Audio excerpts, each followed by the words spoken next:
A Arte da Guerra, Sun Tzu. Há cerca de 2.500 anos, o general Sun Tzu escreveu este livro para dividir seus conhecimentos sobre as estratégias de guerra. Hoje, este livro tornou-se uma referência para políticos, administradores, gerentes de marketing, técnicos de futebol americano, jogadores de Age of Empires e pré-adolescentes com a pretensão de tornarem-se ninjas.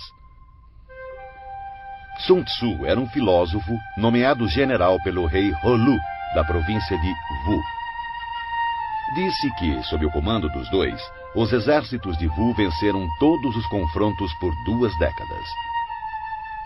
Com inteligência e argumentos muito racionais, o autor expôs a importância do planejamento e da motivação de forma quase poética.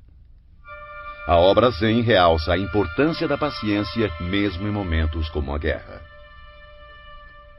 Além da estratégia, Sun Tzu ressalta a energia como algo fundamental para a vitória. Mas essa não é uma energia cósmica ou religiosa. Nada mais é do que vontade de agir e de conseguir conquistar os objetivos. Para atingir uma meta, o autor ensina: é necessário agir em conjunto, conhecer o ambiente de ação, o obstáculo a ser vencido e, é claro, conhecer seus próprios pontos fortes e pontos fracos.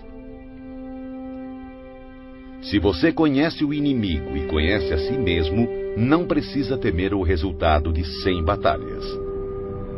Se você se conhece, mas não conhece o inimigo, para cada vitória sofrerá também uma derrota. Se você não conhece nem o inimigo nem a si, perderá todas as batalhas. Sun Tzu. O livro é, antes de ser um manual de guerra, uma obra filosófica, e esta é a razão de tanto sucesso. Sobre a arte da guerra, foram feitas dezenas de adaptações por diversos autores, tentando mostrar onde a obra pode ser aplicada. Capítulo 1. Estimativa. Sun Tzu disse: a arte da guerra é questão vital para o Estado. É o âmbito onde a vida e a morte são fundamentadas, um caminho que leva à aniquilação ou determina a sobrevivência. Deve ser examinada com cuidado e nunca negligenciada. A única forma para prever o resultado de uma guerra é analisar a situação com base nos 5 fatores. Primeiro, Tao, caminho. Várias mentes com um único ideal. O caminho que faz o pensamento do povo estar em completa harmonia com o de seus governantes, levando-o a segui-los para viver ou para morrer sem temer nenhum dos riscos. Segundo, clima. É a sombra e a luz, o calor e o frio, o tempo e a sucessão das estações. Aceitar ou desafiar essas condições determinará a vitória militar. Terceiro, terra. Referem-se às distâncias, dificuldades de travessia, condições do terreno para a disposição das tropas. A análise da situação da terra define oportunidades de vida e morte. Quarto, líder. A virtude da sabedoria, integridade, disciplina, coragem e humanidade. Quinto, métodos. Impõe eficiência, controle de gastos, tropas, uma cadeira de comando adequada e suporte logístico. Todos os comandantes que negligenciarem esses 5 fatores estarão fadados ao fracasso. Porém, os que dominarem conquistarão a vitória. Portanto, para prever o resultado de uma guerra, é necessário comparar os 2 lados avaliando suas forças. Para tanto, devemos fazer as seguintes questões. Primeira, qual dos soberanos tem o Tao, caminho? Segunda, qual comandante é mais competente e habilidoso? Terceira, qual dos lados possui vantagens do clima e da terra? Quarta, qual exército segue os métodos e é rigorosamente disciplinado? Quinta, qual lado é mais rigoroso e imparcial ao recompensar e punir? Sexta, qual exército tem a maior força? Sétima. Qual exército possui os oficiais e as tropas mais bem treinados? Através dessas 7 comparações, sei quem ganhará e quem perderá a guerra. Se um comandante estiver atento aos meus conselhos e proceder de acordo com eles, a vitória será certa. Nesse caso, mantenha-o. Se um comandante não a seguir, procedendo em desacordo, será derrotado. Nesse caso, demita-o sumariamente. Sabendo dos ganhos que podem advir dos meus conselhos, tire o maior proveito das condições favoráveis, formulando através delas uma vantagem estratégica para reforçar nossa posição. Há momentos em que a maior sabedoria é parecer não saber nada. Por isso, quando capaz, finja então ser incapaz. Quando pronto, finja grande desespero. Quando perto, finja estar longe. Quando longe, façam acreditar que está próximo. Se o inimigo procurar alguma vantagem, seduza-o com uma armadilha. Se estiver desorganizado, ataque-o e conquiste-o. Se ele for muito poderoso, prepare-se para ele. Se ele possuir forças superiores, evite-o. Se ele for orgulhoso, provoque-o. Se ele for humilde, dê forças à sua arrogância. Se ele estiver descansado, faça-o se desgastar. Se ele estiver unido, separe-o. Ataque-o onde ele se mostrar despreparado. Adote caminhos que sejam para ele totalmente inesperados. O bom estrategista, para vencer uma batalha, faz antes muitos cálculos do seu tempo, pois sabe que eles são a chave que o conduzirá à vitória. É calculando e analisando que o estrategista vence previamente a guerra na simulação feita no templo.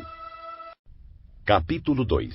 Gerenciamento da guerra. Sun Tzu disse: a arte da guerra é um exército de 1000 carros velozes, 1000 carroções cobertos de couro e 100.000 guerreiros com cotas de malha.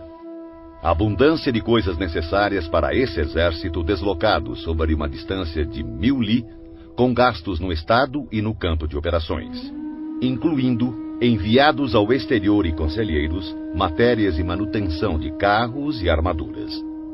Somente quando você tiver 1000 peças de ouro para cada dia de guerra, poderá mobilizar 100.000 guerreiros. Evite batalhas duradouras, busque a vitória rápida. Se a vitória custar a chegar, suas armas se desgastarão e as tropas ficarão desmoralizadas e o entusiasmo tende a enfraquecer. Se você sitiar uma cidade, gastará forças. Se seu exército for mantido muito tempo em campo, as reservas do Estado não serão suficientes. O tempo prolongado irá desgastar as armas, desmoralizar suas tropas, exaurir suas forças e consumir todos os recursos disponíveis, abrindo oportunidades para os governantes vizinhos tirarem vantagens e atacar.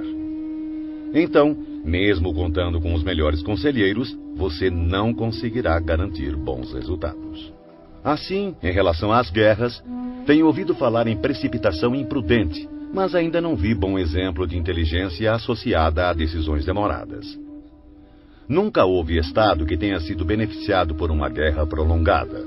Portanto, o conhecedor dos terríveis e devastadores efeitos e dos perigos de empreender uma guerra está profundamente consciente de como aproveitá-la da melhor maneira e levá-la com rapidez a seu término, atingindo assim as verdadeiras vantagens potenciais de uma guerra.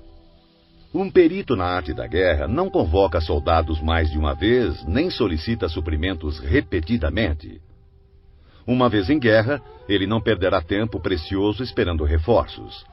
Fará uso do equipamento que carrega e avançará com velocidade para atravessar a fronteira inimiga, podendo fazer uso das provisões do opositor. Desta forma, terá o suficiente para alimentar todo o seu exército. A arte de melhor utilizar o tempo é estar um passo à frente do adversário, e vale mais que a superioridade numérica e os cálculos mais perfeitos com relação ao abastecimento. Um Estado é enfraquecido financeiramente quando precisa manter seu exército a uma grande distância e, consequentemente, empobrece seu povo. As vizinhanças próximas aos exércitos aumentam seus preços, e, com o custo mais elevado, seus recursos se esgotam com maior rapidez, forçando o Estado a aumentar os impostos dos distritos para assim custear as forças militares. Boa parte dos recursos são utilizados no campo de batalha, acarretando dificuldades para as famílias do fronte interno, tendo como consequência lares vazios e rendas dissipadas, já que o custo para o povo poderá atingir cerca de 70% do valor de suas posses. Ao mesmo tempo, as despesas do Estado atingirão quase metade da arrecadação total em gastos com carros quebrados, cavalos abatidos, peitorais e capacetes, arcos e flechas, lanças e escudos, manteletes protetores, animais de tiro e carroças de provisões. Um comandante sábio fará o melhor para alimentar seu exército com frutos do solo inimigo. Consumir uma medida das provisões inimigas equivale a 20 das nossas. Um fardo de forragem inimigo equivale a 20 dos nossos. Na questão que envolve matar o inimigo, nossas tropas devem ser levadas à fúria. Para que fique clara a vantagem de derrotar o oponente, devem também ser recompensadas, pois tirar a riqueza do inimigo é de grande valia para a manutenção das tropas e deve ser usado como objeto de recompensa, de forma a que todos os soldados tenham um forte desejo coletivo e individual de lutar. Porque assim como o que estimula os homens a matar é a fúria, o que estimula a lucrar com o inimigo são os bens materiais. Portanto, nos combates de carros em que forem capturados mais de 10 carros do inimigo, recompense os que capturaram o primeiro deles e substitua bandeiras e estandartes inimigos pelos seus, e então misture com os nossos carros. Eles devem ser usados em conjunto. Todos os soldados capturados devem ser tratados com bondade. A isso se chama aumentar as próprias forças no processo de derrotar o exército inimigo. Na guerra, capítulo 3. Estratagemas. Sun Tzu disse: na arte da guerra, a melhor opção é tomar o país inimigo intacto. Esmagar um país é apenas a segunda melhor opção. O mesmo ocorre com um exército inimigo. Mantê-lo intacto, bem como batalhão, companhia ou simples pelotão de 5 homens, é a melhor opção. Aniquilar um exército, batalhão, companhia ou simples pelotão de 5 homens é apenas a segunda melhor opção. Portanto, conquistar 100 vitórias em 100 batalhas não significa o máximo da excelência. O máximo da excelência é subjugar o exército inimigo sem chegar sequer a combater.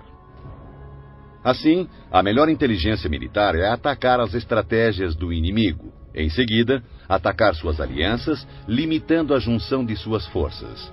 Depois, atacar seus soldados em seu próprio campo. E a pior de todas as políticas é sitiar cidades muradas. Isso somente deve ocorrer em último caso, quando não houver outra escolha. Pois as condições básicas de combate envolvem 2 elementos preciosos: energia e tempo. Se seu comandante for incapaz de controlar sua ansiedade e enviar tropas de soldados para escalar muros, perderá 1 em cada 3, e ainda assim não tomará a cidade. Esse é o tipo de calamidade que acontece quando se tenta sitiar uma cidade murada. Existem algumas máximas que devem ser consideradas antes de pensar em sitiar cidades e ganhar batalhas. O primeiro de teus cuidados deve ser conservar os domínios do país que serves. Somente quando for imprescindível, deves usurpar o território inimigo para ampliar o de seu governante. Deves garantir primeiro a tranquilidade das cidades de teu próprio país. Perturbar as cidades inimigas deve ser a opção mais desfavorável. Deves proteger e colocar em abrigo todos os vilarejos amigos. Somente se houver real necessidade, pode avançar contra os vilarejos inimigos.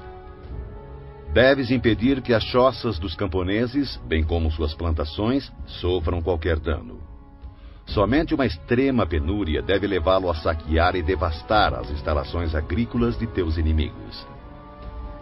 Deves ter como objetivo buscar a perfeição, tentando conservar intactos os domínios dos inimigos.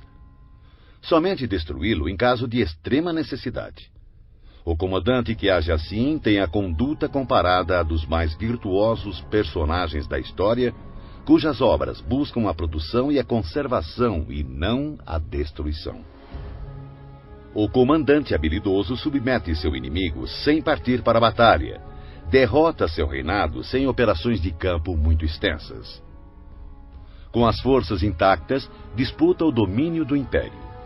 Dessa maneira, suas armas não sofrerão desgastes e, sem perder um soldado, sua vitória será completa. Esta é a arte de preparar o ataque. Já a arte de usar as tropas é a seguinte. Quando você tiver 10 vezes mais forças do que o inimigo, cerque-o. Quando tiver 5 vezes mais, ataque-o. Quando tiver apenas o dobro, divida-o em 2, um para atacar o inimigo pela frente e o outro para atacar pela retaguarda. Quando tiver igualdade de forças, divida a tropa do inimigo e enfrente-o. Quando for inferior em número, seja hábil para tomar a defensiva. Quando não for páreo para o inimigo, tenha a habilidade de evitá-lo. Embora um combate acirrado possa ser dado por uma força menor, esta acaba sendo capturada pela força maior. O comandante é a fundação primordial do Estado. Quando essa fundação estiver bem colocada, o Estado certamente estará forte.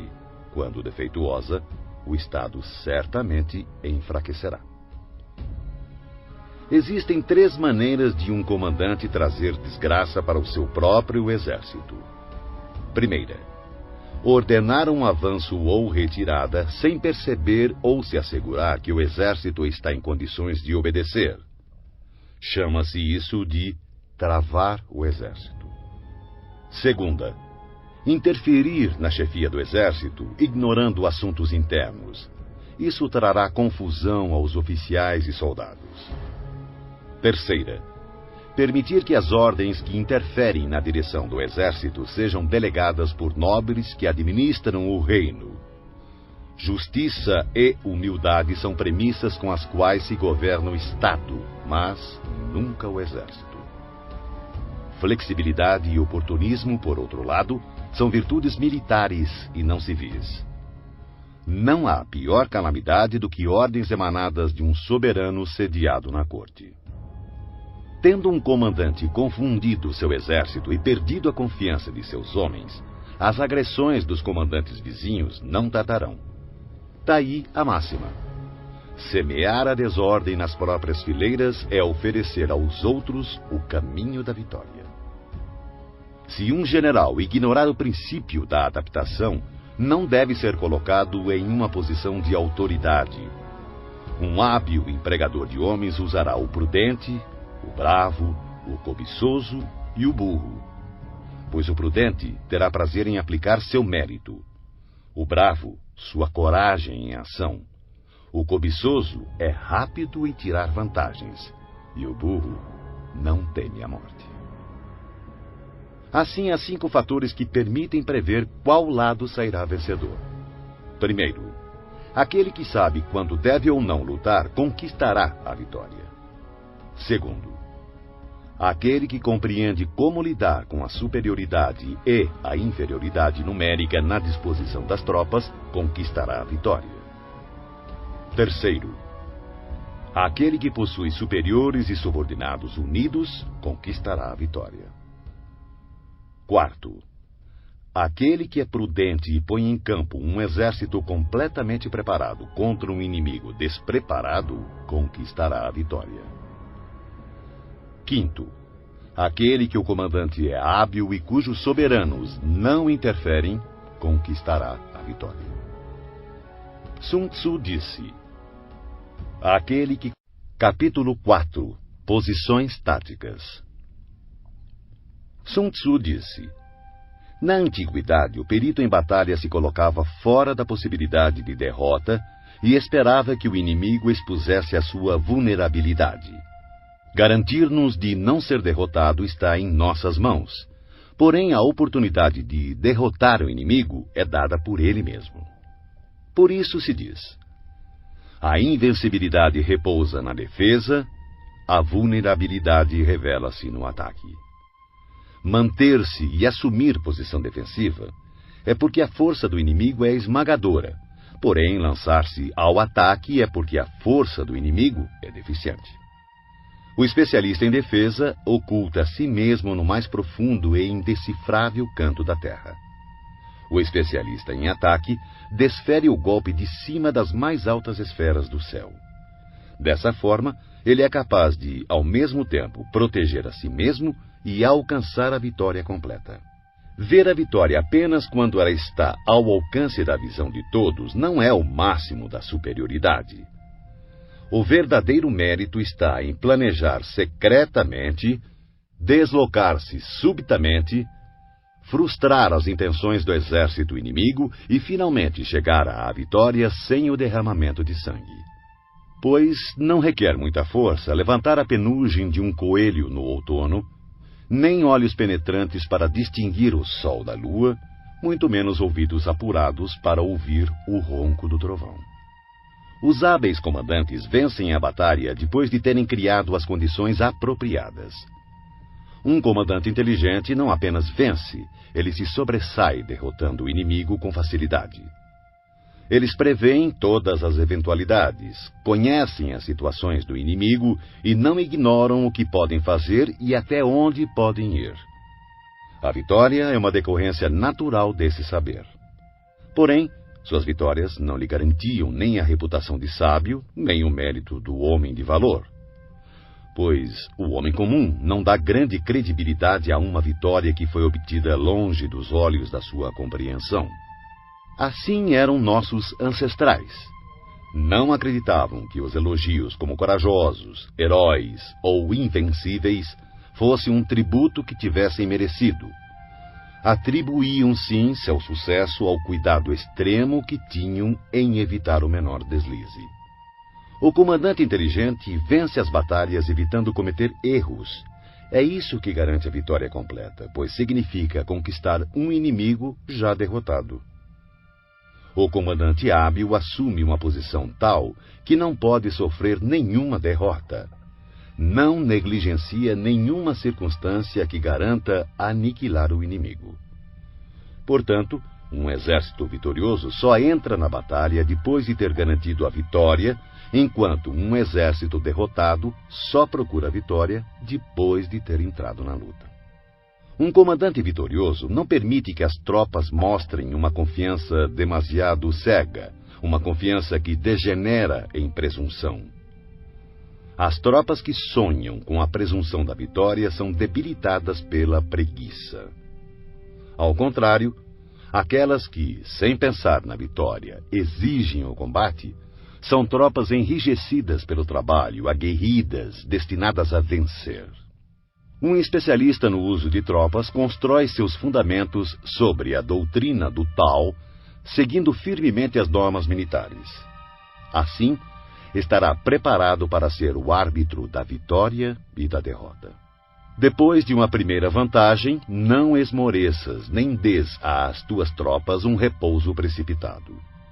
Empunha a espada com a mesma rapidez de uma torrente que se precipita de um despenhadeiro. Que seu inimigo não tenha tempo sequer de perceber o que está acontecendo e somente recolher os louros da vitória quando o inimigo estiver aniquilado, dando-lhe assim condição de fazê-lo com segurança e tranquilidade. A arte da guerra está baseada em 5 fatores estratégicos: os cálculos, as quantidades, a logística, a balança do poder e a possibilidade de vitória. Todos esses fatores estão ligados entre si. Primeiro, os cálculos estão diretamente ligados aos tipos de terrenos. Segundo, com base nesses cálculos, estimam-se as quantidades de provisões. Terceiro, de acordo com as quantidades de provisões disponíveis, define-se a capacidade da logística. Quarto, A balança do poder está diretamente relacionada à capacidade da logística. Quinto, e, finalmente, a possibilidade de vitória baseia-se na balança do poder. Um exército vitorioso é como o peso de 100 quilos contra outro de alguns gramas. Um exército derrotado é como apenas alguns gramas contra centenas de quilos. O exército que Capítulo 5. Vantagens. Sun Tzu disse: comandar muitos é o mesmo que comandar poucos. Tudo é uma questão de organização. Controlar muitos ou poucos é uma mesma e única coisa. É apenas uma questão de formação e sinalizações. Lembre-se dos nomes de todos os oficiais e subalternos. Inscreva-os num catálogo, anotando-lhes o talento e suas capacidades individuais, a fim de aproveitar o potencial de cada um. Quando surgir oportunidade, haja de tal forma que todos os que deves comandar estejam persuadidos que seu principal cuidado é preservá-los de toda desgraça. As tropas que farás avançar contra o inimigo devem ser como pedras atiradas em ovos. De ti até o inimigo não deve haver outra diferença senão a do forte ao fraco, do cheio ao vazio. São as operações chamadas diretas e indiretas que tornam um exército capaz de deter o ataque das forças inimigas e não ser derrotado. Em batalha, use geralmente operações diretas para fazer o inimigo engajar-se na luta e as operações indiretas para conquistar a vitória. Em poucas palavras, o que consiste a habilidade e a perfeição do comando das tropas é o conhecimento das luzes e das trevas, do aparente e o secreto. É nesse conhecimento hábil que habita toda a arte. Assim, o perito, ao executar o ataque indireto, assemelha-se ao céu e às terras, cujos movimentos nunca são aleatórios, são como os rios e mares inexauríveis. Assemelham-se ao sol e à lua. Eles têm tempo para aparecer e tempo para desaparecer. Como as 4 estações, ele passa, mas apenas para voltar outra vez. Não há mais que 5 notas fundamentais, mas, combinadas, produzem mais sons do que é possível ouvir.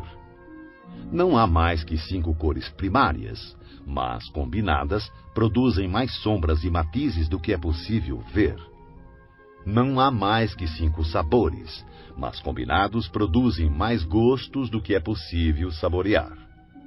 Da mesma forma, para ganhar vantagem estratégica na batalha, não há mais que as operações diretas e indiretas, mas suas combinações são ilimitadas, dando origem a uma infindável série de manobras. Essas forças interagem, um método sempre conduz ao outro. Assemelham-se, na prática, a uma cadeia de operações interligadas, como anéis múltiplos, ou como a roda em movimento, que não se sabe onde começa e onde termina. Na arte militar, cada operação tem partes que exigem a luz do dia e outras que pedem as trevas do segredo. Não posso determiná-las de antemão. Só as circunstâncias podem ditá-las. Opomos grandes blocos de pedra às corredeiras que queremos represar. Empregamos redes frágeis e miúdas para capturar pequenos pássaros. Entretanto, o caudal rompe algumas vezes seus diques após tê-los minado aos poucos. Quando uma ave de rapina se abate sobre sua vítima, partindo-a em pedaços, isso se deve à escolha do momento preciso. A qualidade da decisão é como a calculada arremetida de um falcão que lhe possibilita atacar e destruir sua vítima. Portanto, o bom combatente deve ser brutal no ataque e rápido na decisão. Embaralhada e turbulenta, a luta parece caótica. No tumulto de um combate pode parecer haver confusão, mas não é bem assim. Entre a confusão e o caos, uma formação de tropas pode parecer perdida e mesmo assim impenetrável. Sua disposição é, na verdade, circular e não podem ser derrotadas. A confusão simulada requer uma disciplina perfeita. Afinal, o caos estimulado se origina do controle. O medo fingido exige coragem. A fraqueza aparente se origina da força.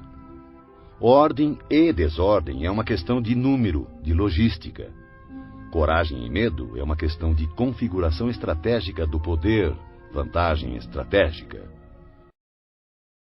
Força e fraqueza é uma questão de disposição das forças, posição estratégica.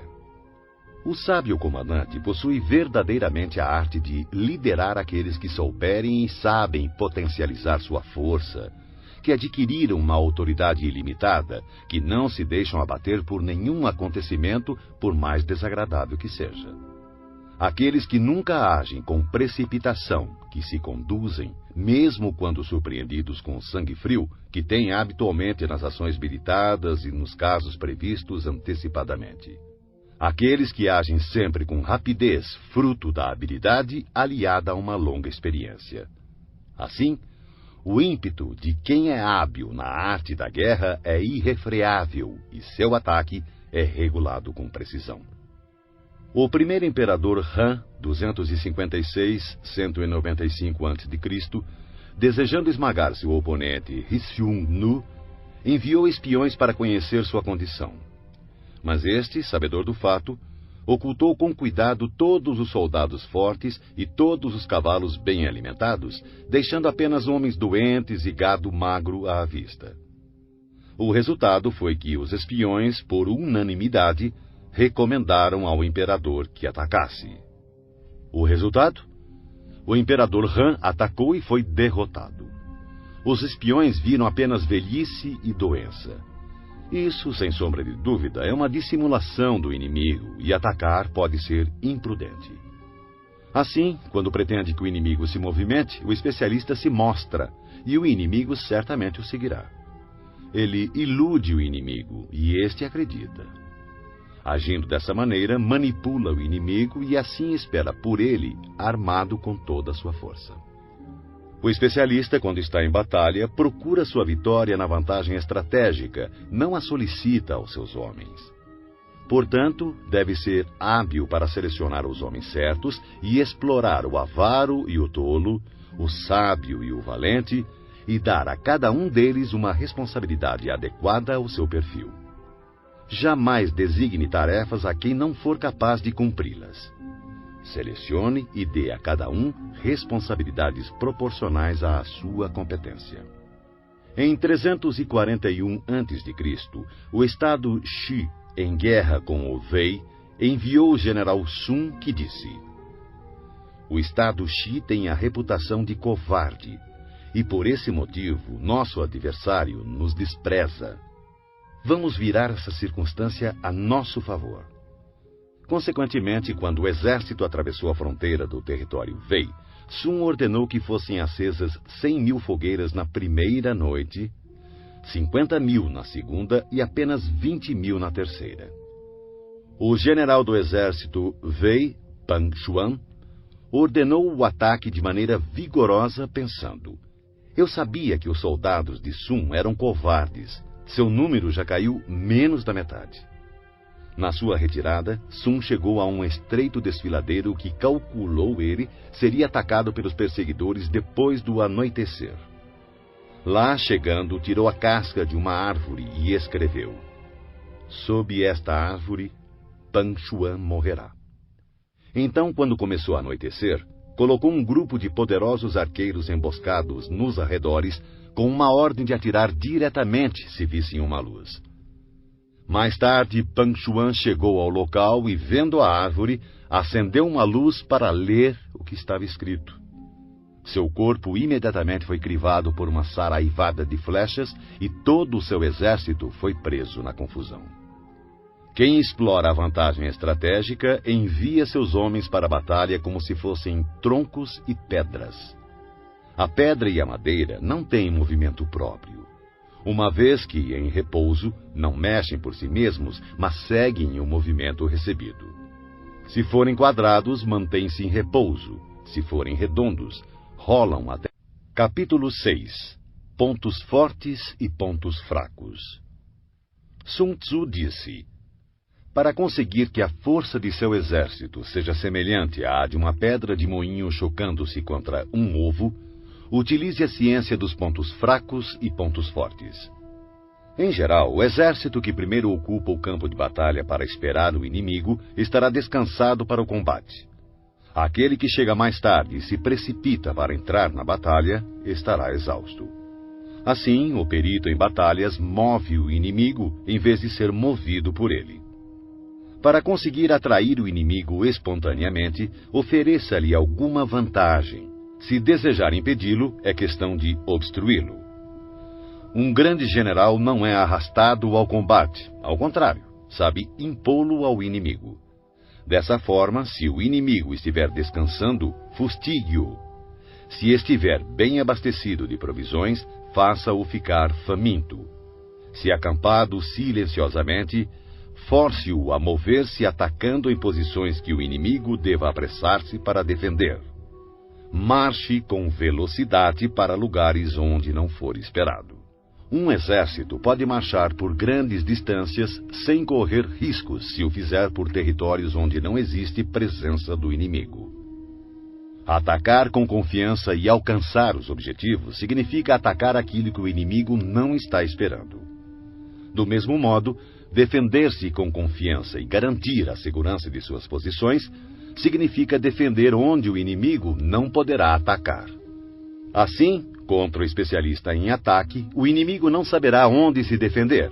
Contra o perito em defesa, o inimigo não saberá onde atacar. Aquele que for capaz de atacar das maiores alturas dos céus repentinamente, surpreendendo o inimigo, tornará impossível sua defesa. Assim, os lugares a serem atacados são exatamente os que o inimigo não pode defender. Aquele que for especialista em esconderijos de defesa torna impossível para o inimigo saber seu paradeiro. Assim, os lugares que ele dominar serão exatamente os que o inimigo não poderá atacar. O comandante habilidoso deve lançar mão da arte da sutileza e do sigilo, aprender a ser invisível e inaudível. Dessa forma, terá em suas mãos o destino de seus inimigos. Poderá avançar sem encontrar resistência, se fizer isso contra os pontos fracos dele. E recuar se colocando a salvo da perseguição, se seus movimentos forem mais rápidos do que de seus adversários. Portanto, se pretendemos nos lançar na batalha, nosso inimigo não terá escolha a não ser nos enfrentar, mesmo que esteja abrigado em altas trincheiras ou fossos profundos, porque atacaremos uma posição que ele precisará defender. Do contrário, se quisermos evitar o confronto, o inimigo não poderá nos obrigar a lutar, pois podemos evitar que ele venha ao nosso encontro. Mesmo que as marcas de nosso acampamento estejam esboçadas no chão, precisamos apenas atirar coisas estranhas e inexplicáveis em seu caminho para confundi-lo. Descobrindo a posição do inimigo enquanto ocultamos a nossa, teremos força totalmente concentrada onde ele estiver dividido. Se nosso exército estiver unido enquanto o exército do inimigo estiver fragmentado, atacaremos como um só corpo e seremos muitos contra poucos. Dessa forma, se formos capazes de golpear com uma força superior, uma força inferior, usando muitos contra poucos, qualquer um que levamos a lutar estará em situação de desespero.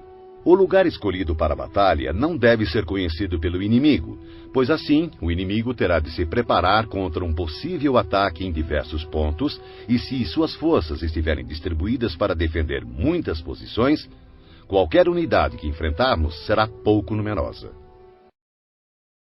Para que o inimigo possa reforçar um número de homens na frente da batalha, consequentemente enfraquecerá sua retaguarda.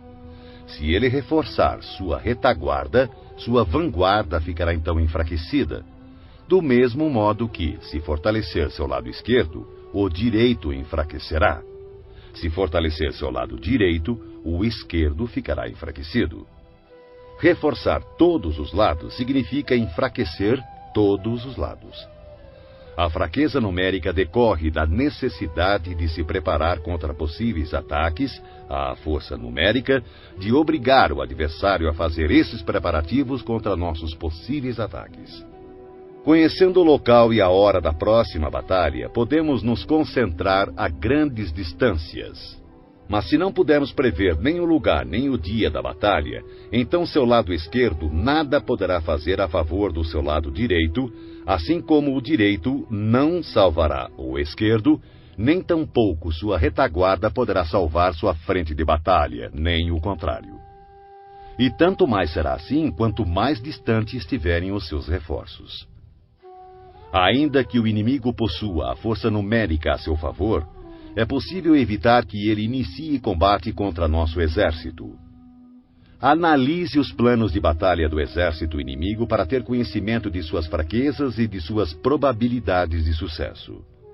Provoque-o para que assim possa descobrir o padrão de seus movimentos. Force-o a revelar-se, de forma que venha a exibir seus pontos vulneráveis. Compare o exército adversário com o seu para poder identificar onde a força é abundante e onde possui maior deficiência. Quando estiver preparado seus arranjos táticos, oculte-os. O máximo da habilidade quando se assume uma estratégia é não ter forma.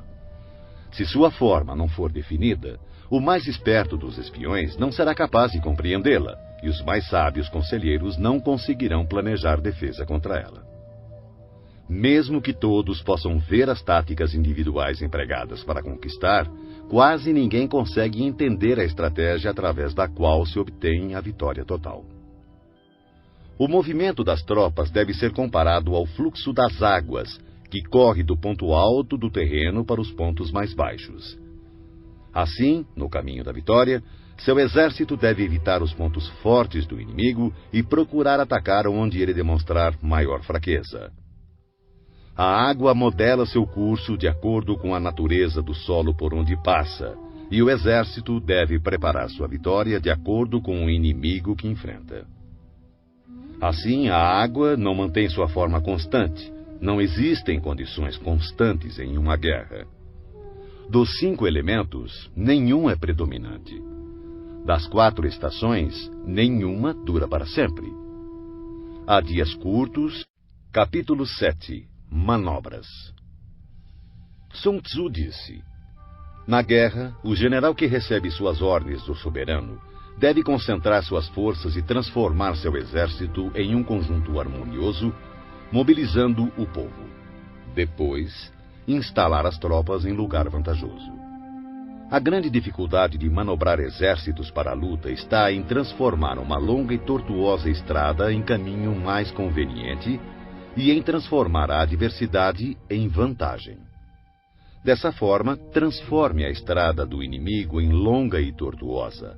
Haja de forma dissimulada, engane-o com a ilusão de ganhos fáceis. Isso equivale a compreender a estratégia de transformar o inconveniente em correto. A manobra tanto pode ser uma fonte de vantagem quanto um perigo. Por essa razão, se um exército tivesse que levantar acampamento e recolher suas armaduras às pressas em marcha forçada de 1000 li, sem parar, em busca da conquista de uma vantagem, todos seriam feitos prisioneiros. Seus homens mais fortes estariam longe da vanguarda, os exaustos ficariam para trás e, em média, somente 1/10 das forças chegaria à meta. Se tivesse que viajar 50 li em tal ritmo para obter vantagem, o comandante da força de avanço estaria perdido e somente a metade das forças chegaria à meta. Se tivesse que viajar 30 li em tal ritmo para obter alguma vantagem, apenas 2/3 das forças chegariam à meta. Um exército sem equipamento e provisões perecerá, sem sombra de dúvidas. Somente mantém alianças com os estados vizinhos depois de conhecer a fundo as intenções dos seus soberanos.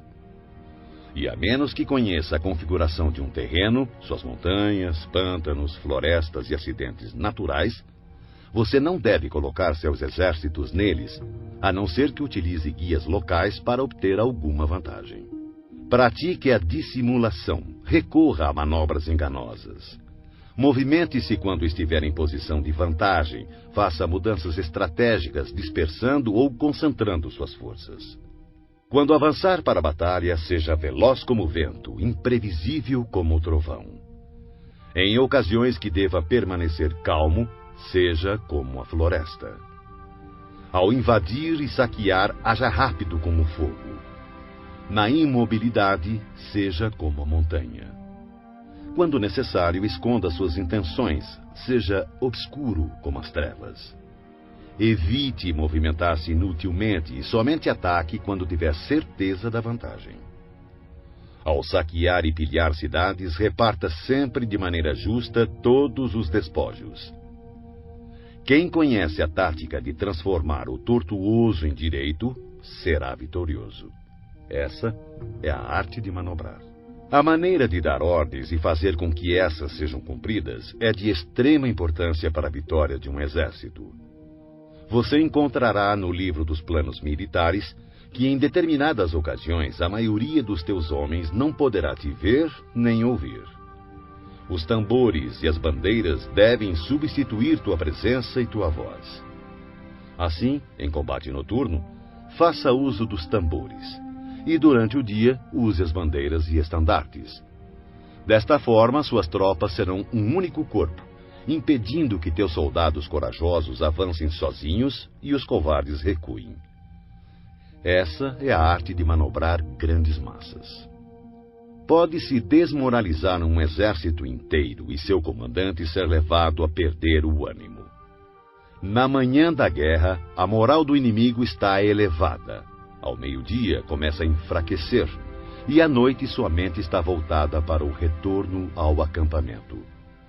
Por isso, o comandante sábio evita um inimigo com a moral em alta e ataca-o quando moroso e inclinado a retornar. Essa é a arte de administrar humores.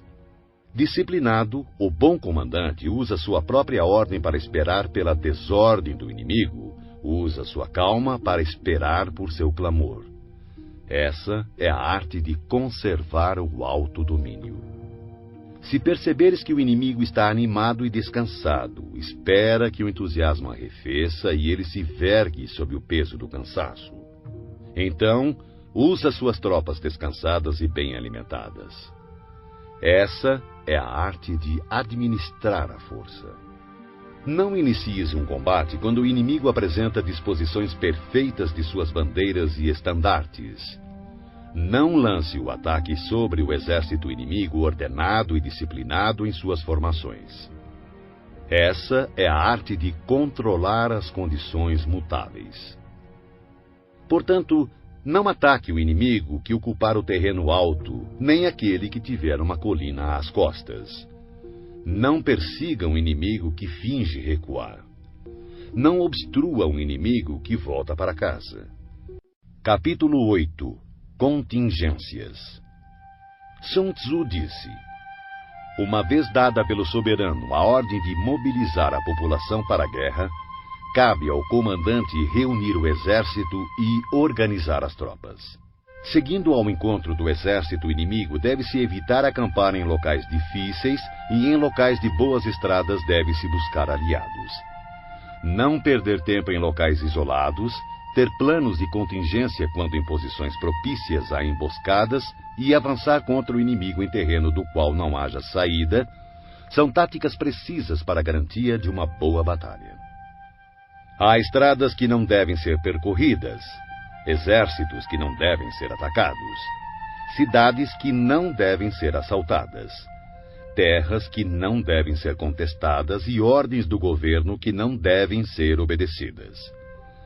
Portanto, o comandante que compreender as vantagens da arte da mudança e não se ater a uma maneira única de comandar, mas sim adaptar-se às circunstâncias variando suas táticas para enfrentar o exército inimigo, saberá como comandar seus soldados. Ao contrário, se seus métodos de comando forem flexíveis e suas decisões forem tomadas de forma mecânica, ele não é digno de comandar seus soldados, e por mais que esteja familiarizado com o território, não será capaz de pôr em prática seus conhecimentos e tirar o máximo de seus homens. O comandante sábio deve considerar a combinação de ganho e perda, deve ter discernimento das reais vantagens em situações difíceis e confiar nos seus esforços. Se for capaz de perceber as vantagens prováveis, as dificuldades poderão ser resolvidas. Um general deve conhecer bem as vantagens e desvantagens frente ao inimigo, buscar o enfraquecimento dos comandantes hostis, infligindo-lhes importantes perdas, trabalhando sem cessar para prejudicá-los. Poderá fazê-lo de diferentes formas, corrompendo seus melhores homens, introduzindo traidores em seu meio, fornecendo motivos de cólera uns contra os outros, fazendo com que saiam quando conviria que ficassem acampados e permaneçam tranquilos quando esperam ser atacados. A arte da guerra nos ensina a não contar com a possibilidade do inimigo não vir, e sim estar preparado para ele. Não depender do inimigo não atacar, mas depender principalmente de estar em uma posição invulnerável. Há 5 defeitos perigosos que podem afetar um general. São erros que podem derrotar a prudência e a bravura de um comandante. Primeiro, se ele tiver um temerário descaso pela vida. Um general que se expõe sem necessidade, que parece buscar os perigos da morte, é um homem precipitado. Segundo, se ele tiver um cuidado excessivo em conservar a própria vida e por esse motivo não ousa e sim dá mostras de covardia, poderá ser facilmente capturado. Terceiro, se tiver temperamento volúvel. Um general que perde facilmente o controle e se deixa levar pela cólera, será ludibriado pelo inimigo através de provocações e cairá em emboscadas sem perceber. Se for suscetível à honra, um general não deve se ofender de forma intempestiva. Por querer reparar a honra por qualquer insulto, poderá perdê-la. Quinto, se conservar uma compaixão excessiva por seus soldados. Um general deve punir seus soldados com severidade quando necessário, ministrar castigo e trabalho com discernimento, ou poderá ser facilmente desrespeitado. Esses 5 perigosos traços demonstram falhas graves de um comandante e devem ser cuidadosamente evitados, pois são, sem dúvida, os motivos que levam à derrota de um exército e à morte de seu comandante.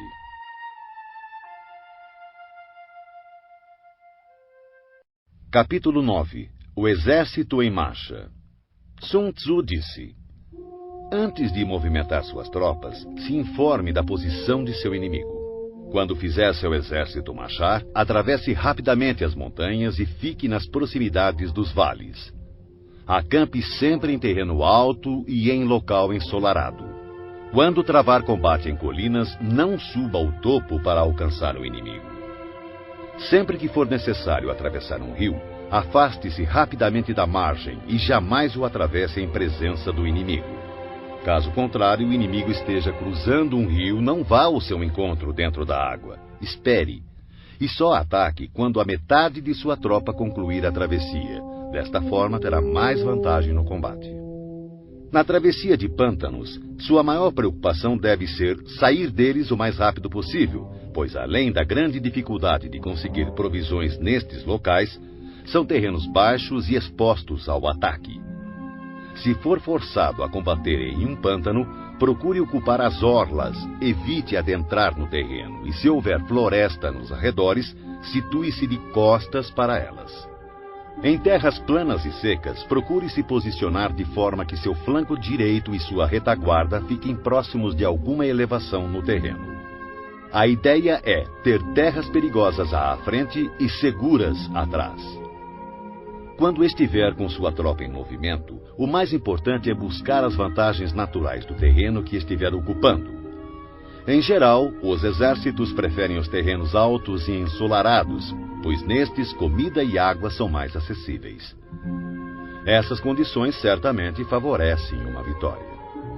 Quando as chuvas formarem uma torrente e engrossarem os rios, não arrisque a travessia. Espere que as águas retomem seu curso natural. Evite regiões onde há penhascos com rios que correm no fundo, lugares fechados, moitas espessas e gargantas estreitas, e, se não for possível, abandone esses lugares rapidamente. Enquanto nos afastamos, devemos atrair o inimigo para esses locais e talvez ele caia nos perigos que acabamos de nos esquivar.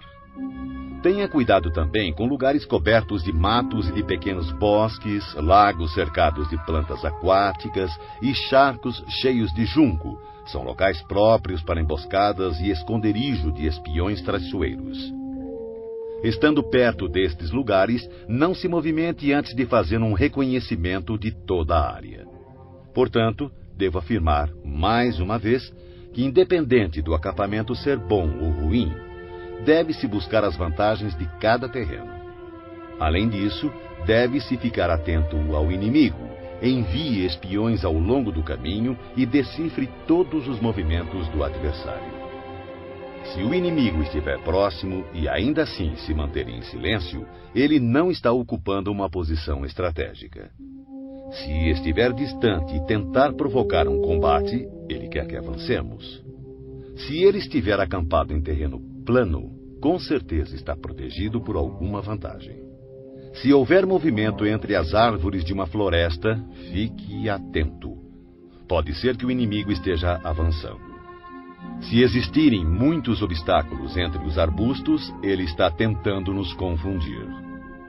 Se uma grande quantidade de pássaros levanta voo de súbito, é sinal de uma emboscada.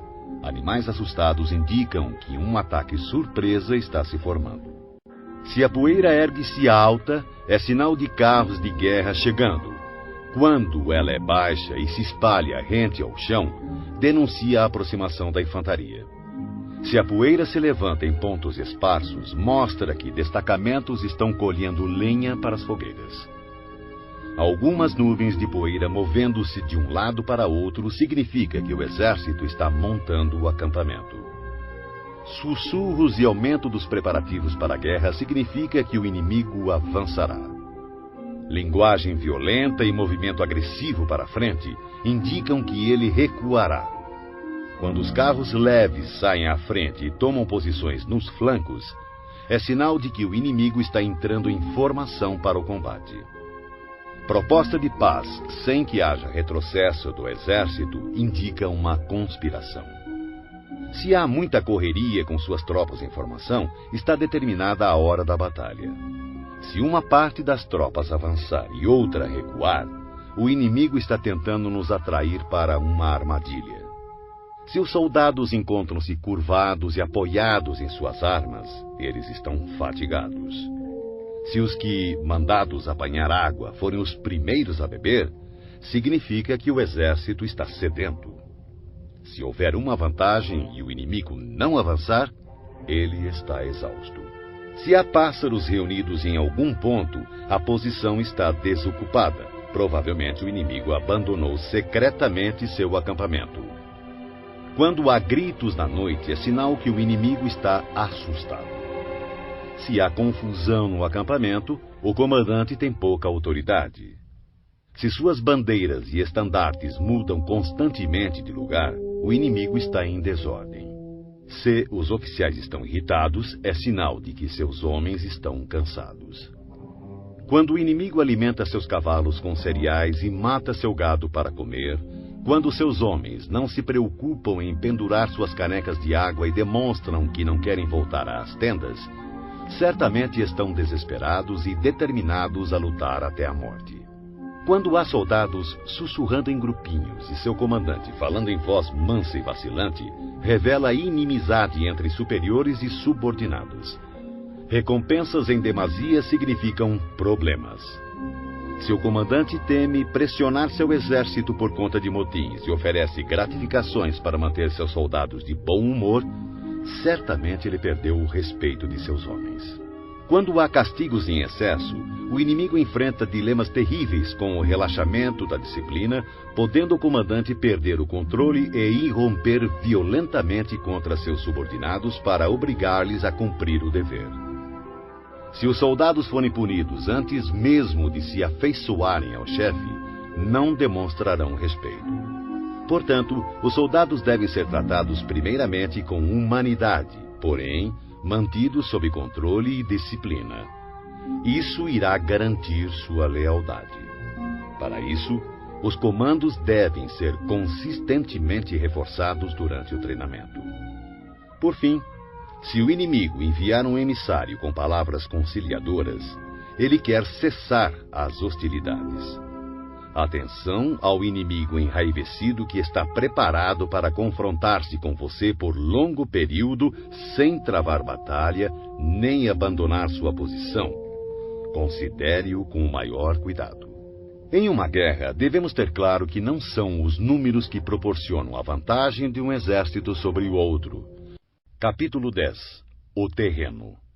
Sun Tzu disse: a superfície da terra apresenta uma infinidade de lugares. Deves fugir de alguns e buscar outros. Todavia, deves conhecer bem todos eles. Os tipos de terrenos incluem o acessível, o complicado, o indeciso, o estreito, o acidentado e o distante. O primeiro terreno citado, o acessível, é aquele em que ambos os exércitos podem se aproximar livremente. Portanto, levará vantagem aquele que primeiro ocupar um nível mais alto do lado ensolarado e ter estabelecido linhas de abastecimento adequadas. O terreno que permite o avanço e dificulta a retirada é o mais complicado. De uma posição dessas, se atacarmos o inimigo quando ele não estiver devidamente preparado, poderemos derrotá-lo. Porém, se ele estiver preparado e não conseguirmos derrotá-lo, seremos pressionados a bater em retirada, então teremos grandes problemas. O terreno indeciso é aquele que oferece desvantagens tanto para o nosso lado quanto para o lado do inimigo.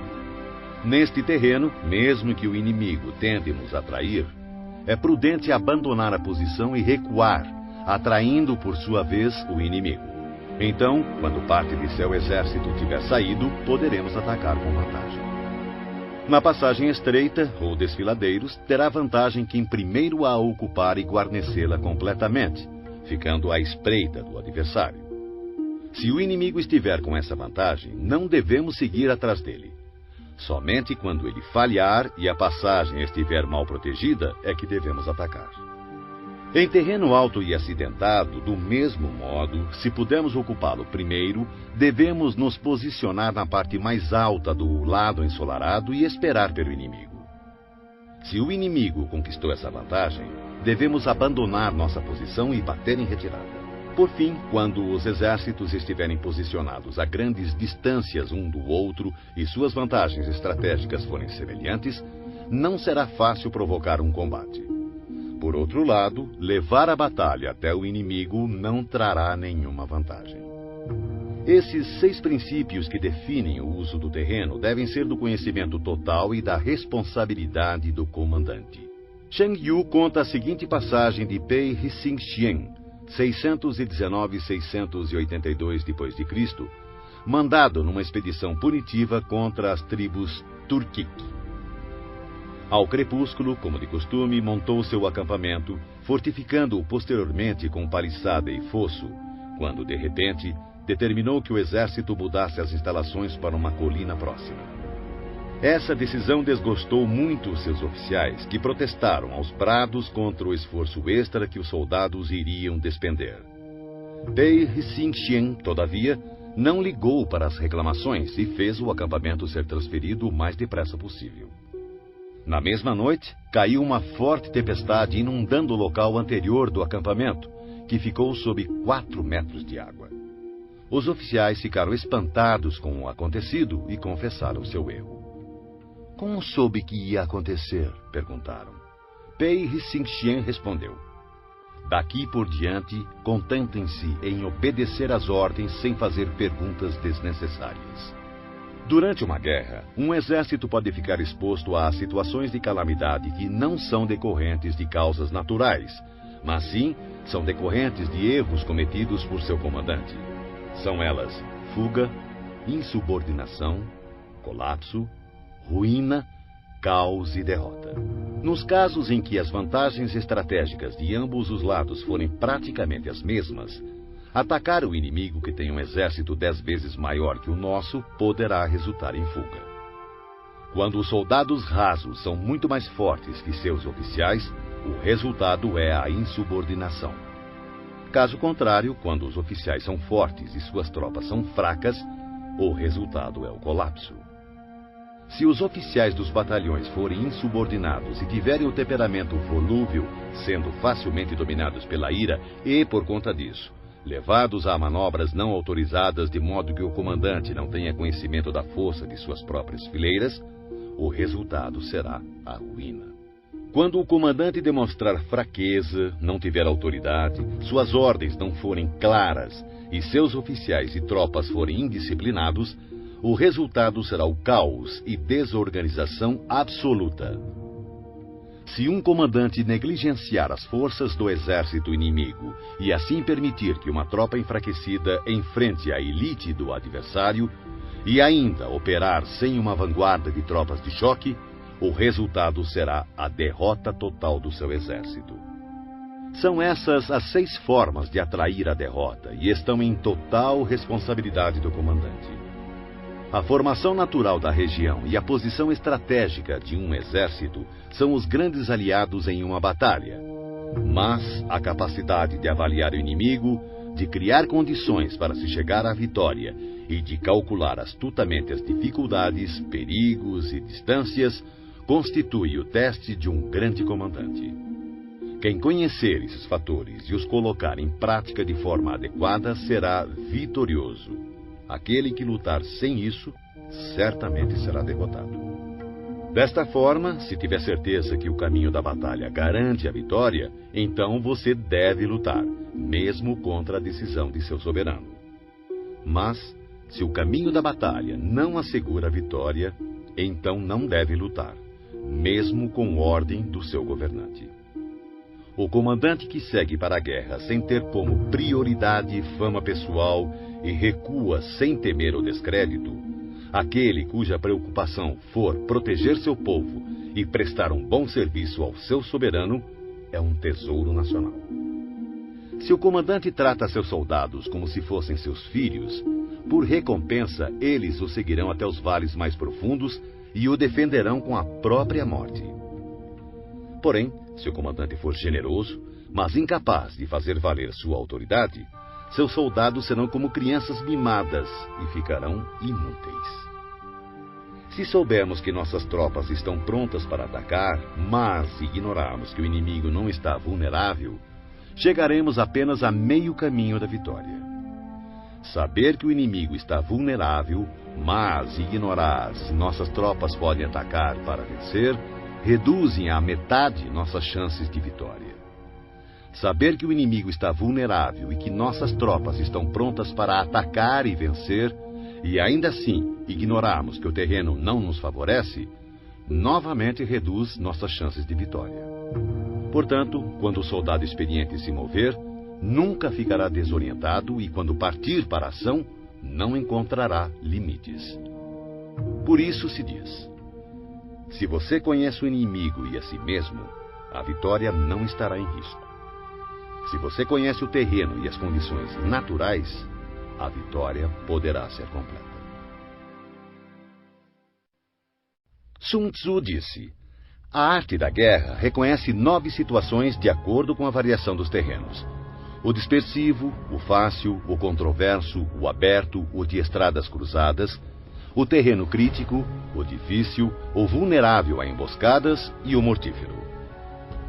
Quando um comandante está lutando perto de suas próprias fronteiras, este é um terreno dispersivo, porque estando os soldados perto de suas casas e ansiosos para reverem suas famílias, ficam esperando a primeira oportunidade dada por um combate para espalharem-se por todos os lados.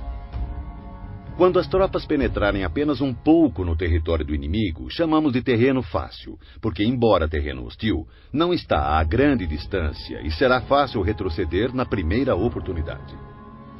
A região que não oferece muitas vantagens para ambos os lados é chamada de terreno controverso. São terrenos-chave e devem ser disputados.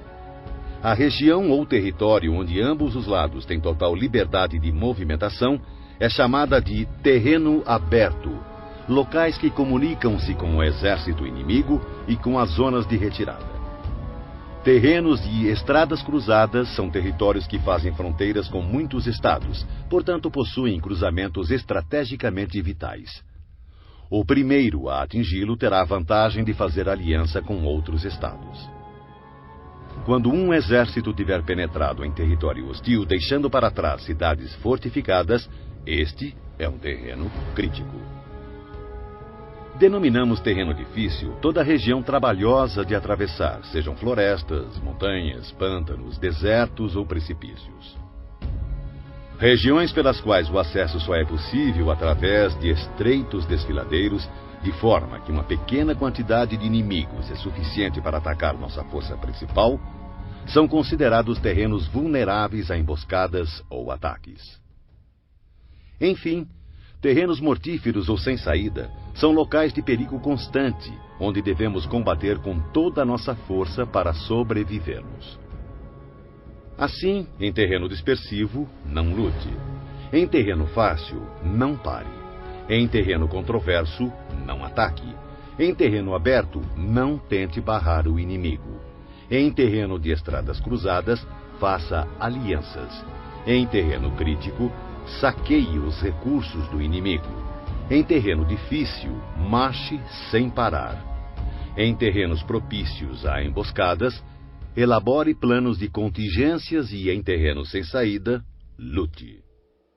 Os que foram no passado considerados grandes comandantes tinham como objetivo impedir que a frente e a retaguarda do inimigo pudessem socorrer uma a outra, impedir a cooperação entre suas divisões, impedir que os oficiais e soldados pudessem auxiliar uns aos outros, impedir a comunicação entre superiores e subordinados e impedir, inclusive, que as forças dispersas do inimigo pudessem se reunir. Esses comandantes somente se lançavam à ação se houvesse vantagens para suas tropas, senão, permaneciam estacionados. Se lhe perguntassem como agir no caso de haver um adversário em grande número e com uma estrita disciplina pronto para atacar, ele com certeza responderia: apodere-se de algo que ele não pode se dar ao luxo de perder. Ele ficará em suas mãos. A velocidade é a essência da guerra. Aproveite a falta de preparação do adversário, avance por caminhos onde não é esperado e ataque locais desprotegidos. O exército invasor deve estar atento e observar os seguintes métodos. Quanto mais profundo penetrar em território inimigo, maior deverá ser a solidariedade entre os soldados. Dessa forma, os defensores não levarão a melhor. Saqueie os campos férteis do inimigo para suprir suas tropas de alimentos. Cuide do bem-estar de seus homens e não os sobrecarregue. Mantenha seu exército sempre em movimento.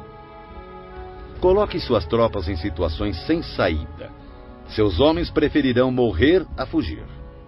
Uma vez lutando desta forma, darão o máximo de si e não terão medo, mesmo se caírem no mais desesperado cerco. Se não houver onde se refugiarem, todos continuarão firmes. Assim, sem precisar ser mandados, seus homens estarão em constante alerta, cumprirão seus deveres e serão fiéis e disciplinados. Portanto, no dia em que esses homens forem ordenados a partir para o combate, talvez chorem, porém não por medo, mas porque todos estão dispostos a vencer ou morrer.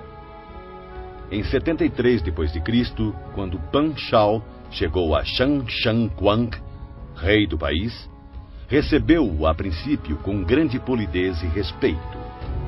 Mas, logo após, seu comportamento sofreu uma mudança súbita e ele tornou-se descuidado e indiferente. Pan Shao comentou com seus oficiais: repararam que os modos educados de Quang sumiram? Só pode significar que chegaram mensagens dos bárbaros do norte e que Quang ficou indeciso, sem saber de que lado se põe. Certamente é esse o motivo. O homem inteligente pode perceber as coisas antes delas acontecerem. Chamou imediatamente um dos nativos que fora posto ao seu serviço e preparou-lhe uma armadilha. O homem acabou revelando tudo. Pan Shao convocou uma reunião geral de seus oficiais e começou bebendo com eles. Quando o vinho lhes havia subido ligeiramente à cabeça, testou mantê-los mais excitados, falando-lhes assim: senhores, estamos no interior de uma região isolada, ansiosos por obter riquezas e glórias através de uma grande proeza. Ora, Acontece que um embaixador do Ryushun-nu chegou a este reino há apenas alguns dias, e o resultado foi que o trato respeitoso que nos foi dado pelo nosso anfitrião real desapareceu. Se esse enviado dominá-lo, tomar nossa força e levar-nos para Ryushun-nu, nossos ossos serão pasto dos lobos do deserto. Que faremos? Unanimemente, os oficiais responderam: diante do perigo de vida que corremos, seguiremos nosso comandante vivos ou mortos. Não se alcança sucesso nas batalhas a menos que os soldados tenham sagacidade e objetivos em comum e, mais importante ainda, espírito de cooperação. A causa primária pela qual deve-se conduzir um exército é estabelecer um padrão unificado de coragem. Assim, o bom comandante conduz suas tropas como se conduzisse um homem pela mão. Dessa forma, essa pessoa não pode deixar de segui-lo. Um grande comandante deve ser calado, assegurando o sigilo. Deve ser justo e honesto, mantendo a ordem. Deve manter o povo na ignorância quanto aos seus planos. Alterando seus planos, ele mantém o inimigo no escuro. Mudando seu acampamento, evita que o inimigo preveja seu objetivo. No momento crítico, age como se, após subir uma grande altura, joga-se a escada fora, leva seu exército para o interior do território inimigo. Ao invadir um terreno hostil, a regra geral é que penetrar profundamente no território do exército inimigo dá coesão. E se a invasão for superficial, mais facilmente seus homens se dispersarão. Quando sair de seu próprio terreno e levar suas tropas além de suas fronteiras, você estará em terreno isolado. Quando estiver vulnerável por todos os lados, você estará em um terreno de estradas cruzadas. Quando à sua frente houver um estreito desfiladeiro, você estará em um território propício a emboscadas. Quando estiver sem saída, você estará em um terreno mortífero. Portanto, em terreno disperso, deve unir suas tropas. Em terreno fácil, mantenha ligações estreitas entre as tropas. Em terreno competitivo, deve-se acelerar a marcha. Em terreno aberto, dê mais atenção à defesa. Em cruzamento, reforce as alianças. Em terreno crítico, mantenha uma linha permanente de abastecimento. Em terreno difícil, continue sempre avançando. Em terreno vulnerável, bloqueie as passagens de acesso. E, finalmente, em terreno mortífero, lute até a morte. Antes de firmar aliança com estados vizinhos, procure conhecer as intenções de seus soberanos. E somente disponha seu exército nessas terras com o auxílio de um guia local, pois é preciso estar familiarizado com a geografia do local, a fim de transformar empecilhos naturais em vantagens estratégicas. A seguir, fatores que não devem ser ignorados por um exército digno de um rei. Ofereça recompensas grandiosas, dê ordens extraordinárias e você comandará o exército inteiro como se fosse um único homem. Dê tarefas às tropas, mas não revele suas reais intenções. Coloque-os frente a frente com o perigo, mas não revele as vantagens. Coloque suas tropas em situações de vida ou morte, em terrenos sem saída. Só assim continuarão vivos. Somente quando se encontram em real perigo, os homens aprendem a transformar derrota em vitória. O sucesso da guerra está em estudar cuidadosamente as intenções do inimigo. Se ele mostra inclinação para avançar, atraia-o. Se deseja recuar, deixe que ele leve adiante sua intenção. No dia em que for feita a declaração de guerra, bloqueie todas as passagens, destrua os registros oficiais e proíba qualquer contato com emissários do inimigo. Reveja todos os seus planos com urgência e rigor e finalize sua estratégia.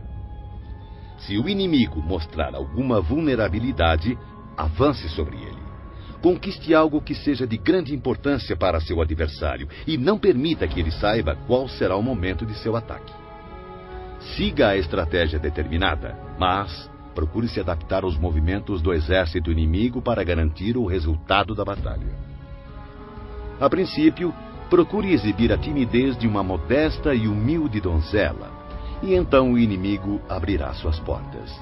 Depois, imite a velocidade de uma lebre apressada, e será tarde demais para que o exército inimigo possa mostrar alguma reação ou oposição.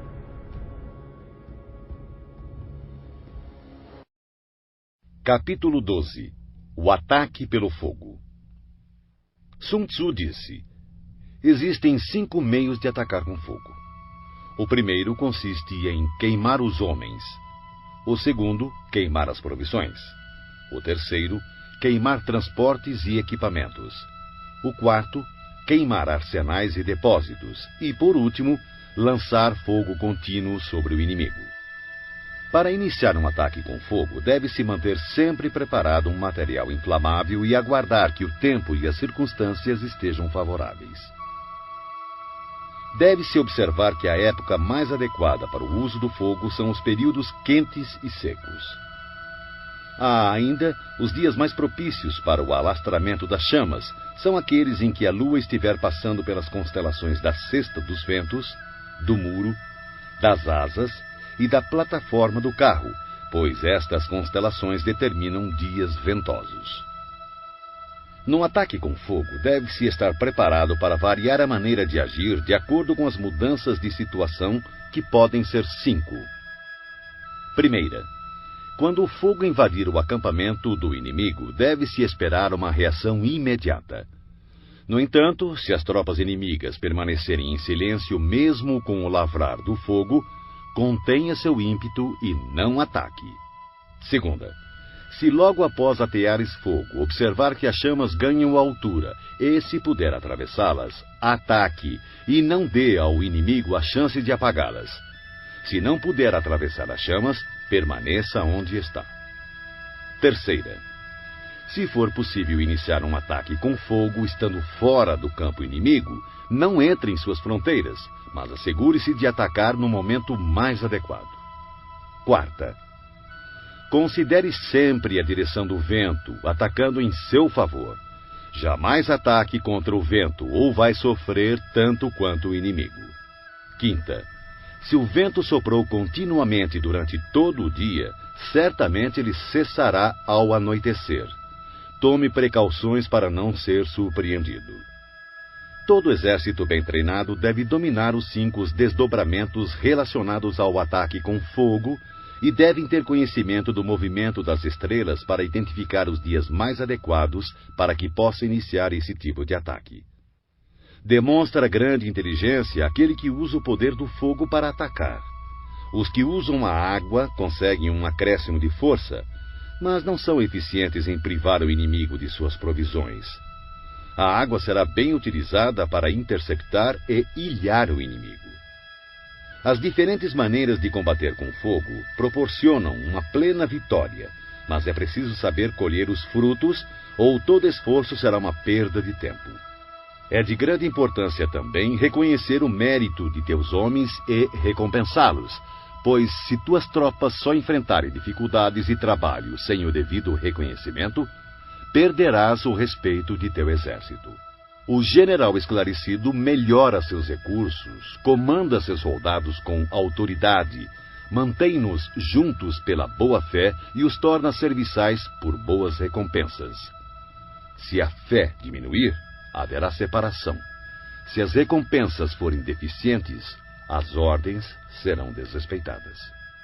Em batalhas, quaisquer que sejam os resultados, o gosto sempre será amargo, mesmo para os vencedores. Portanto, a guerra deve ser a última solução e só deve ser travada quando não existir outra saída. Um soberano jamais deve decidir pela guerra se estiver dominado pelo ódio ou vingança. Um bom comandante não deve mobilizar suas tropas se tiver o coração tomado pelos mesmos sentimentos. Ambos devem aguardar dias mais serenos para ponderar, pois uma pessoa em crise pode recuperar seu bom humor, assim como uma pessoa no calor da paixão pode encontrar novamente equilíbrio. Não marche a não ser que veja alguma vantagem. Não use suas tropas a menos que haja alguma coisa a ser ganha. Não lute, a menos que a posição seja crítica, pois o que jamais poderá ser recuperado totalmente é um estado devastado pela guerra, nem tampouco ressuscitar seus mortos. Capítulo 13. Os espiões. Sun Tzu disse: constituir um exército de 100.000 homens e percorrer com ele longas distâncias gera grandes perdas ao povo e custa muito para os cofres públicos. Podemos estimar cerca de 1.000 peças de ouro por dia. Isso acarretará distúrbios internos e externos, homens cairão exaustos nas estradas e cerca de 700.000 famílias terão dificuldades de manter seus trabalhos nos campos. Uma guerra pode durar anos. A vitória é decidida em um único dia. Portanto, continuar na ignorância a respeito da condição do inimigo para poupar quantias em dinheiro é um ato extremo de desumanidade. Não lamente o dinheiro empregado para corromper traidores e obter informações do campo inimigo. O que possibilita ao soberano inteligente e seu comandante conquistar o inimigo e realizar façanhas fora do comum é a previsão, conhecimento que só pode ser adquirido através de homens que estejam a par de toda a movimentação do inimigo.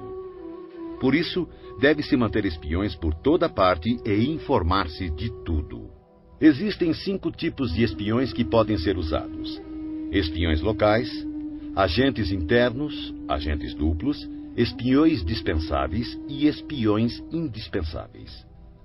Quando os 5 tipos de espiões estão ativos e ninguém pode descobrir o sistema secreto, chama-se a isso teia imperceptível.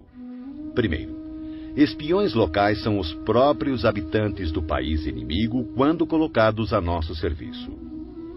Segundo, agentes internos em geral são funcionários do inimigo, homens ofendidos por ocuparem posições subalternas, concubinas gananciosas por ouro, pessoas volúveis que estão sempre em cima do muro. Para lidar com este tipo de espião é necessária muita cautela.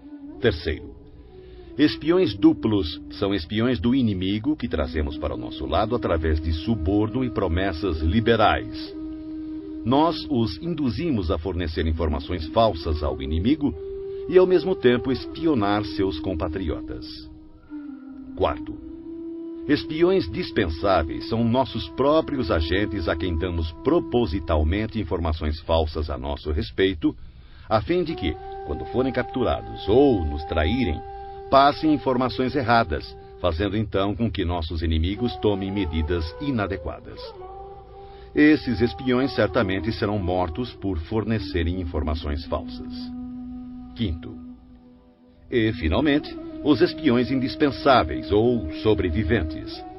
São aqueles que voltam do campo do inimigo com informações. Esse tipo de espião deve sempre fazer parte de seu exército. Em geral, são homens fortes, ágeis, dotados de grande sagacidade e acostumados a toda espécie de trabalho sujo. Assim, o comandante deve manter sempre uma relação de proximidade com os espiões, deve recompensá-los regiamente, e os assuntos referentes a estes homens devem ser mantidos em absoluto sigilo. Somente um governante sagaz e intuitivo é capaz de empregar espiões. Só o comandante humano e justo é capaz de fazê-los trabalhar, e sem uma sutil e engenhosa habilidade mental não se pode ter certeza da autenticidade de seus relatórios. Quando um assunto secreto de espionagem é divulgado prematuramente, o espião deve ser morto, juntamente com aqueles que tenham tomado conhecimento da informação. De maneira geral, se o objetivo for esmagar um exército, sitiar uma cidade ou assassinar alguém, é necessário obter a identidade do comandante das tropas de defesa, seus ajudantes e conselheiros, os guardas encarregados dos portões e as sentinelas. Nossos agentes devem ser empregados para assegurar essas informações. É de extrema importância localizar as pessoas enviadas como espiões pelo inimigo. Se cuidarmos delas com generosos subornos, podemos empregá-las como agentes duplos e, através destes, poderemos recrutar espiões locais e agentes internos. Além disso, é a partir do trabalho dos agentes duplos que saberemos quais falsas informações devemos passar aos espiões dispensáveis para que transmitam ao inimigo. E com base no que obtivermos dessas mesmas fontes, poderemos completar as missões dos agentes indispensáveis. Desta forma, os espiões duplos devem ser tratados com a maior generosidade, pois eles são a chave de todo o serviço de espionagem. Os espiões são peças de fundamental importância em uma guerra, porque a capacidade de movimentação eficiente de um exército depende do serviço secreto destes agentes. Portanto, o soberano esclarecido e o comandante hábil, por serem capazes de atrair pessoas de extrema inteligência para se tornarem seus espiões, estarão destinados a grandes conquistas.